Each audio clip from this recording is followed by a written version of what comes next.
Hello students, welcome. आज हम present continuous tense के बारे में जानेंगे। प्रेजेंट कंटिन्यूअस टेंस को हम अन्य नामों से भी जानते हैं, जैसे प्रेजेंट प्रोग्रेसिव टेंस या प्रेजेंट इम्परफेक्ट टेंस। तो सबसे पहले हम जो है इस टेंस के सेंटेंसेस को पहचानना सीखेंगे। तो इस टेंस के हिंदी वाक्यों के अंत में रहा है, रही है, रहे हैं तथा रहा हूं आदि शब्द आते हैं। ठीक, और कार्य का जारी रहना पाया जाता है। इस टेंस के वाक्यों से ज्ञात होता है कि कार्य पूर्ण नहीं हुआ है। ठीक, यानी कि कार्य जारी रहता है और पूरा नहीं हुआ होता है, इसीलिए हम इसको प्रेजेंट इम्परफेक्ट टेंस के नाम से भी जानते हैं। इस टेंस के जो एफर्मेटिव सेंटेंसेस होते हैं उनका सेंटेंस स्ट्रक्चर इस प्रकार से होता है। सबसे पहले सब्जेक्ट, फिर is, am, are, helping verb और एक्सिलरी वर्ब अपने सब्जेक्ट के अनुसार आती है। फिर उसके बाद ING form of the verb यानी कि present participle form of the verb को लिखते हैं और फिर ऑब्जेक्ट आता है। तो किसी सेंटेंस में सब्जेक्ट हो सकता है जैसे ही, सी, इट या सिंगुलर नंबर,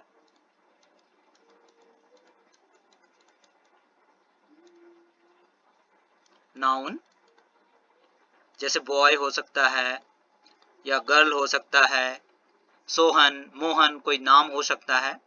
ठीक, आई, वी, यू, दे या कोई प्लूरल नंबर, नाउन जैसे बॉयज हो सकता है या स्टूडेंट्स हो सकता है। ठीक, तो इस प्रकार से सब्जेक्ट हो सकता है। तो ही के साथ हमने जो है इज का प्रयोग करना है, सी के साथ में इज का, इट के साथ भी इज का और बॉय के साथ भी इज का, यानी कि जो सिंगुलर नंबर नाउन है उनके साथ भी इज का प्रयोग करना है। आई के साथ एम का यूज किया जाता है, वी के साथ आर का, यू के साथ आर का, दे के साथ में आर का और फिर जो प्लूरल नंबर नाउन्स हमारे होते हैं उनके साथ भी आर का यूज किया जाता है। ठीक है, यानी कि सबसे पहले हम सब्जेक्ट लिखते हैं और सब्जेक्ट के अनुसार फिर हेल्पिंग वर्ब लिखते हैं और उसके बाद जो है हम जो मेन वर्ब होती है उसकी आईएनजी फॉर्म को लिखते हैं। जैसे सपोज यहाँ पे प्ले है तो प्ले की ING form playing, he is playing. फिर हम ऑब्जेक्ट को लिखते हैं, suppose cricket, he is playing cricket. वैसे ही सी इज प्लेइंग क्रिकेट या जैसे आई है, आई एम प्लेइंग क्रिकेट या we are playing, you are playing, they are playing या बॉयज आर प्लेइंग। इस तरीके से हम वर्ब को लिखते हैं और फिर ऑब्जेक्ट को लिखते हैं। यानी कि सबसे पहले सब्जेक्ट, फिर इज एम आर में से सब्जेक्ट के अनुसार, फिर वर्ब की आईएनजी फॉर्म यानी कि प्रेजेंट पार्टिसिपल फॉर्म और फिर उसके बाद ऑब्जेक्ट लिखते हैं। इसको हम एग्जाम्पल के माध्यम से भी समझते हैं कि सबसे पहला जो हमारा यहाँ पे सेंटेंस है उसको देखते हैं। वह अपने कपड़े धो रहा है। तो यहाँ पर हमारा जो सब्जेक्ट है वह है वह, यानी कि ही, और ही के साथ हम जो हेल्पिंग वर्ब है या ऑक्सिलरी वर्ब है इज का प्रयोग करते हैं। ही इज, फिर काम क्या हो रहा है, कपड़े धोने का हो रहा है यानी कि वॉशिंग, ही इज वॉशिंग। और क्या धो रहा है, अपने कपड़े, he is washing his clothes. इस तरीके से। फिर दूसरे सेंटेंस को देखेंगे, वह एक पत्रिका पढ़ रही है। तो हमारा सब्जेक्ट यहाँ पर क्या है, वह, यानी कि सी है। सी के साथ भी इज आता है, सी इज, और पढ़ रही है यानी कि रीडिंग, और a magazine.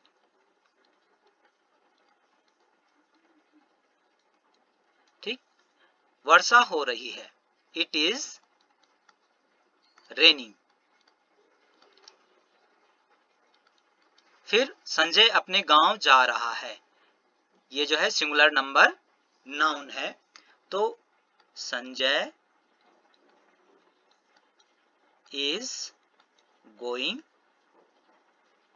To his village. इसी प्रकार से मैं अपना गृह कार्य कर रहा हूं, I am doing my homework. हम नदी में तैर रहे हैं, we are swimming in the river.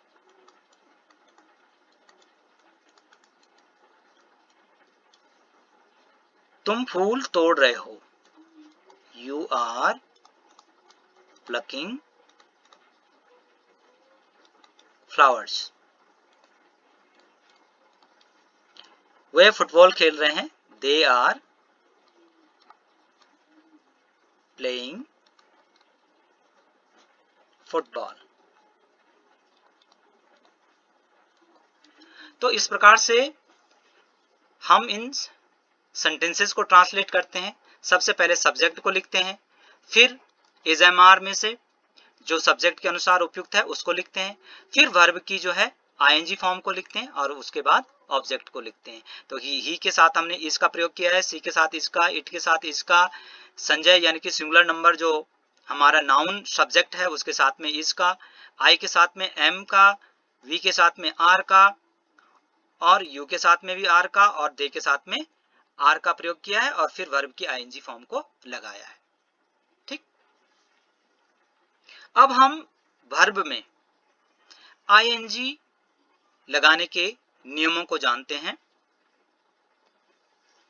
तो जब क्रिया का अंतिम अक्षर ई हो तो उसमें आईएनजी लगाते समय ई को हटा देते हैं।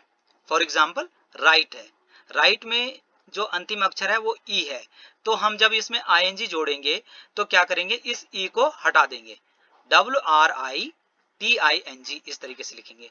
वैसे ही कम है तो कम में भी ई को हटा देंगे, COMING लिखेंगे।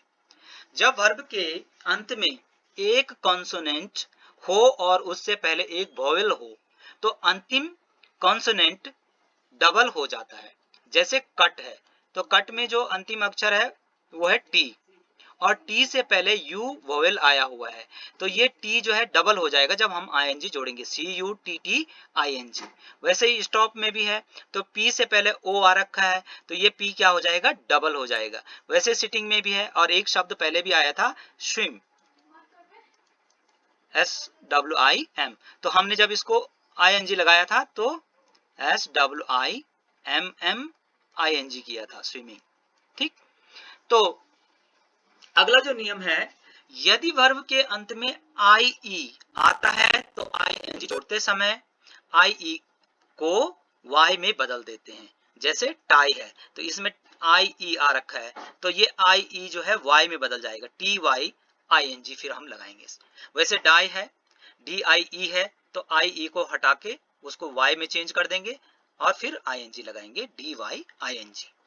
यदि अंतिम अक्षर N हो और उससे पहले वोवेल हो तो भी अंतिम अक्षर डबल नहीं होता, यानी कि N से पहले अगर वोवेल आ रखा है, ठीक, तो वो N जो है डबल नहीं होगा। जैसे यहां पर है विन, विन N से पहले I वोवेल आ रखा है लेकिन हम इसको डबल N नहीं करेंगे, WINING विनिंग करेंगे। लेकिन इसका एक एक्सेप्शन भी है, यानी कि अपवाद भी है। जैसे बिगिन है तो VEGIN है, लेकिन ये N से पहले I है तो ये एन डबल हो रहा है, VEGINNING हो रहा है। तो ये इसका अपवाद है इस नियम का।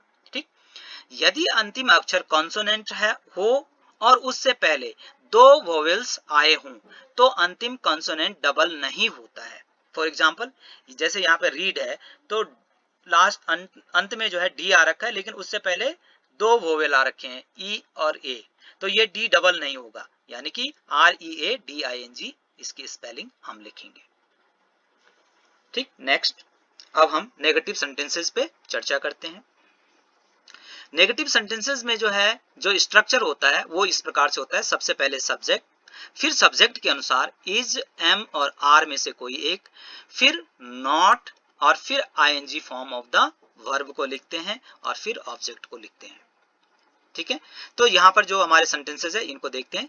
वह अपने कपड़े नहीं धो रहा है, तो सबसे पहले सब्जेक्ट को लिखना है ही, फिर सब्जेक्ट के अनुसार इज, ही इज, फिर हमने क्या करना है, नॉट को लिखना है, नॉट, फिर वर्ब की आईएनजी फॉर्म, वॉशिंग,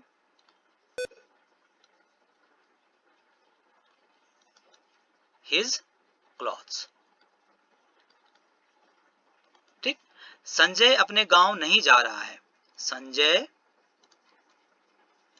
फिर इज, फिर उसके बाद नॉट, इज नॉट गोइंग, फिर वर्ब की ING form going to his village. फिर उसके बाद जो है मैं अपना गृह कार्य नहीं कर रहा हूं, I am not doing my homework.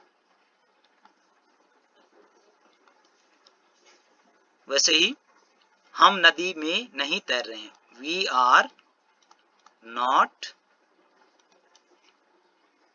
Swimming in the river. यानी कि सबसे पहले सब्जेक्ट और फिर सब्जेक्ट के अनुसार इज, एम, आर, फिर नॉट और फिर वर्ब की आईएनजी फॉर्म लिखते हैं और उसके बाद जो है ऑब्जेक्ट लिखते हैं। Next, interrogative sentences. और इंट्रोगेटिव सेंटेंसेस जो हैं दो प्रकार के होते हैं। एक तो yes no answer type interrogative sentence, उसमें जो है जो सेंटेंस का स्ट्रक्चर होता है वो इस प्रकार से होता है, सबसे पहले इज, एम और आर में से कोई एक, सब्जेक्ट के अनुसार, फिर सब्जेक्ट, फिर ING form of the verb यानी कि present participle form of the verb, फिर उसके बाद ऑब्जेक्ट को लिखते हैं। और जो दूसरे प्रकार के इंट्रोगेटिव सेंटेंसेस होते हैं, यानी कि जिन वाक्यों के बीच में प्रश्न सूचक शब्द आता है, यानी कि WH क्वेश्चन वर्ड वाले जो इंट्रोगेटिव सेंटेंसेस होते हैं, उनमें जो सेंटेंस का स्ट्रक्चर होता है वो होता है सबसे पहले WH वर्ड क्वेश्चन वर्ड, फिर उसके बाद इज, एम, आर सब्जेक्ट के अनुसार और फिर सब्जेक्ट, फिर ING form of the verb को लिखते हैं और उसके बाद ऑब्जेक्ट और फिर क्वेश्चन मार्क लगा देते हैं। इसको हम जो है एग्जाम्पल की सहायता से समझते हैं। क्या वह क्रिकेट खेल रहा है, तो इसमें जो है सबसे पहले क्या आ रखा है, यानी कि ये जो है yes no answer type question है। ठीक, तो इसमें हम सबसे पहले क्या करते हैं कि सब्जेक्ट के अनुसार जो हेल्पिंग वर्ब आती है उसको लिखते हैं। तो यहां पर हमारा सब्जेक्ट है वह, तो वह के अनुसार इज। ठीक, फिर उसके बाद ही, इज ही, फिर main verb ing form, playing और cricket, cricket, is he playing cricket, फिर उसके बाद जो है हम क्या करते हैं क्वेश्चन मार्क लगा देते हैं, इज ही प्लेइंग क्रिकेट। क्या मैं अपना गृह कार्य कर रहा हूं, तो ये भी जो है क्या है, एक yes no answer type question है। तो मैं हूं, तो मैं के अनुसार am I doing my homework, इस तरीके से हम लिखेंगे।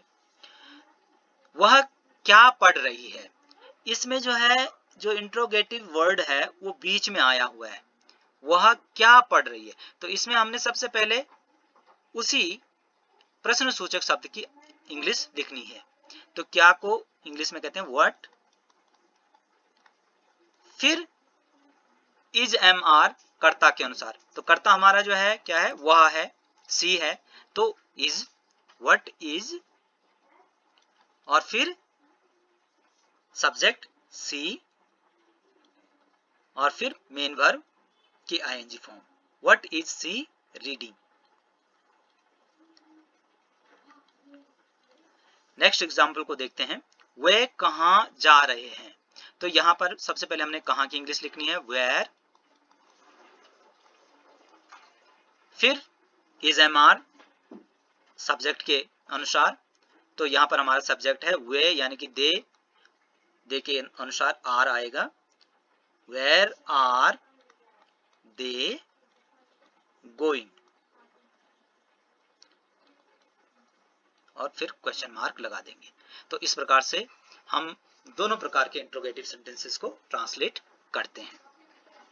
अब हम इस टेंस के इंट्रोगेटिव नेगेटिव सेंटेंसेस को ट्रांसलेट करना सीखते हैं। तो इस टेंस के जो इंट्रोगेटिव नेगेटिव सेंटेंसेस होते हैं उनमें मुख्य क्रिया से पहले नॉट लगा देते हैं, बाकी इंट्रोगेटिव सेंटेंसेस की ही तरह ट्रांसलेट करते हैं। फॉर एग्जाम्पल, क्या संजय अपने गांव नहीं जा रहा है, तो इसमें हम क्या करते हैं, सबसे पहले सब्जेक्ट के अनुसार इज, एम और आर में से कोई एक, तो यहां पर हमारा सब्जेक्ट है संजय, तो संजय सिंगुलर नंबर नाउन है तो इज आएगा, इज संजय। फिर उसके बाद जो है नॉट को लगाएंगे, फिर जो मेन वर्ब है उसकी आईएनजी फॉर्म, और फिर ऑब्जेक्ट को लिख देंगे इस प्रकार से, is Sanjay not going to his village, और अंत में क्वेश्चन मार्क लगा देंगे। फिर नेक्स्ट सेंटेंस को देखते हैं, संजय अपने गांव क्यों नहीं जा रहा है, तो इसमें सबसे पहले क्यों की इंग्लिश लिखेंगे, व्हाई, फिर इज एम आर में से सब्जेक्ट के अनुसार व्हाई इज संजय, फिर नॉट, फिर गोइंग, फिर ऑब्जेक्ट लिख देंगे, और फिर क्वेश्चन मार्क लगा देंगे, why is Sanjay not going to his place. फिर नेक्स्ट सेंटेंस को देखते हैं, वे अपना पाठ क्यों याद नहीं कर रहे हैं, तो सबसे पहले हम क्यों की इंग्लिश लिखेंगे यानी कि व्हाई, फिर सब्जेक्ट के अनुसार इज एम आर में से कोई एक, तो हमारा सब्जेक्ट यहां पर है वे, तो वे के अनुसार आर, व्हाई आर, फिर सब्जेक्ट यानी कि दे, फिर नॉट, फिर वर्ब की आईएनजी फॉर्म लर्निंग, और फिर ऑब्जेक्ट लिख देंगे देयर लेसन्स, और फिर क्वेश्चन मार्क लगा देंगे, why are they not learning their lessons. तो इस प्रकार से हम जो है इस टेंस के इंट्रोगेटिव नेगेटिव सेंटेंसेस का ट्रांसलेशन करेंगे। तो हमने देखा कि जो है इस टेंस में हम सबसे पहले सब्जेक्ट को लिखते हैं, फिर इज एम आर में से कोई एक सब्जेक्ट के अनुसार हेल्पिंग वर्ब या ऑक्सिलरी वर्ब को लिखते हैं, उसके बाद मेन वर्ब की आईएनजी फॉर्म को लिखते हैं और फिर ऑब्जेक्ट को रखते हैं। Now use of present continuous tense, यानी कि हम प्रेजेंट कंटिन्यूअस टेंस का प्रयोग किन कार्यों को व्यक्त करने के लिए करते हैं। तो पहला है to describe an action that is taking place at the time of speaking, यानी कि उन कार्यों को व्यक्त करने के लिए जो उस समय चल रहे होते हैं जब हम बोल रहे होते हैं, ठीक है, यानी कि जिन कार्यों के बारे में हम बात कर रहे होते हैं वो उस समय क्या होते हैं, चल रहे होते हैं। जैसे फॉर एग्जाम्पल कि मैं इस समय क्या कर रहा हूं, तो मैं इस समय आपको uses of present tense present continuous tense पढ़ा रहा हूं, यानी कि I am teaching, I am teaching the uses of present continuous tense. और आप क्या कर रहे हैं, यू आर लिसनिंग, आप सुन रहे हैं, ठीक, या you are watching the video. और दूसरे एग्जाम्पल से समझते हैं। फॉर एग्जाम्पल आप कह रहे हैं कि the boys are playing football in the field.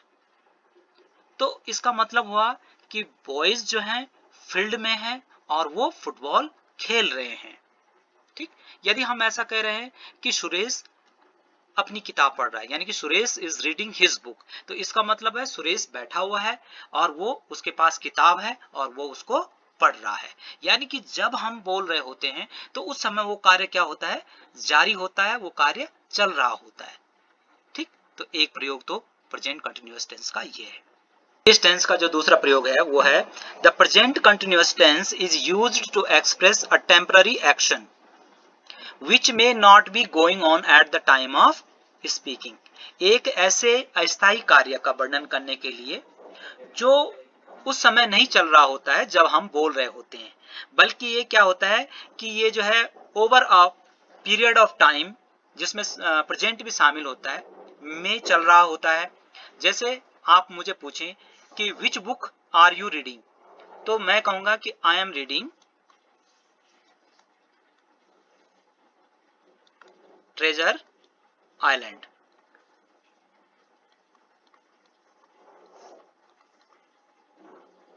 ठीक, मैं ट्रेजर आइलैंड पढ़ रहा हूं। Treasure island is the name of a book. ठीक, ये किताब का नाम है एक। तो मैंने कहा कि मैं ट्रेजर आइलैंड पढ़ रहा हूं, but at this particular moment I am not reading this book. लेकिन मैं आजकल पढ़ रहा हूं इस किताब को। तो इसमें भी जो है हम क्या करेंगे, प्रेजेंट कंटिन्यूअस टेंस की वर्ब का यूज करेंगे। या मैं कहूं कि my brother is learning French, तो मेरा भाई इस समय थोड़ी नहीं सीख रहा है फ्रेंच भाषा को, बल्कि वो सीख रहा है। ठीक है, तो वहां पर भी हम प्रेजेंट कंटिन्यूअस टेंस का प्रयोग करते हैं, जो एक समय के दौरान चल रहा होता है, लेकिन ये संभव है कि वो उस समय नहीं चल रहा हो जब हम बोल रहे हैं। प्रेजेंट कंटिन्यूअस टेंस का जो तीसरा प्रयोग है वो है to indicate planned action that is going to happen in the near future. जो नियर फ्यूचर में होने जा रहा है, ऐसे किसी प्लान्ड एक्शन को व्यक्त करने के लिए भी हम प्रेजेंट कंटिन्यूअस टेंस का यूज करते हैं। सपोज हमने जो है बच्चों के लिए एक एजुकेशनल टूर का प्लानिंग कर रखी है, तो हम कहेंगे the children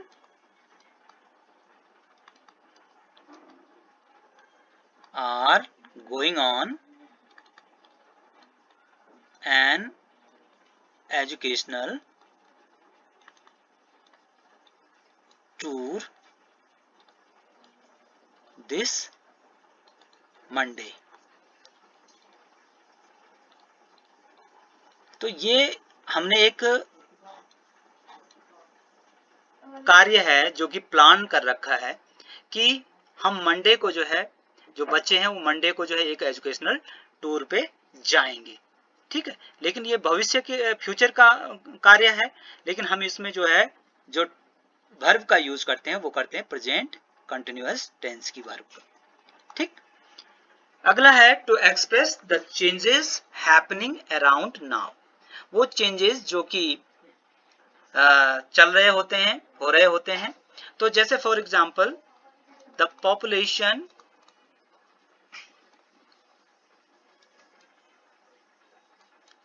of our country is rising very fast। तो यानी कि ये चेंज आ रहा है, या your English is getting better. तो ये चेंजेस आ रहे हैं, तो उनको भी हम क्या करते हैं, प्रेजेंट कंटिन्यूअस टेंस में ही एक्सप्रेस करते हैं। अगला, some verbs because of their meaning are not normally used in continuous form। कुछ verbs अपने अर्थ के कारण सामान्यतः जो है कंटिन्यूअस फॉर्म में यूज नहीं होती हैं। जैसे verbs of perception है और sense, see, hear, smell, etc।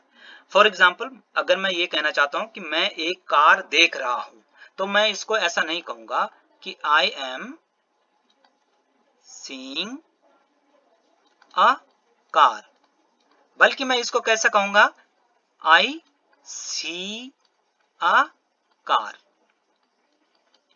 ठीक, वैसे ही verbs ऑफ appearing है seem, look, appear, etc.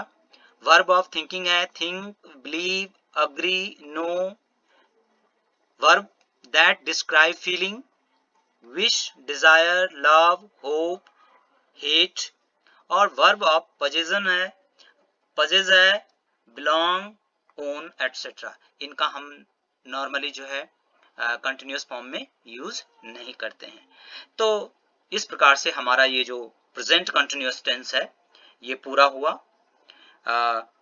Thank you for watching. Please keep watching, keep learning.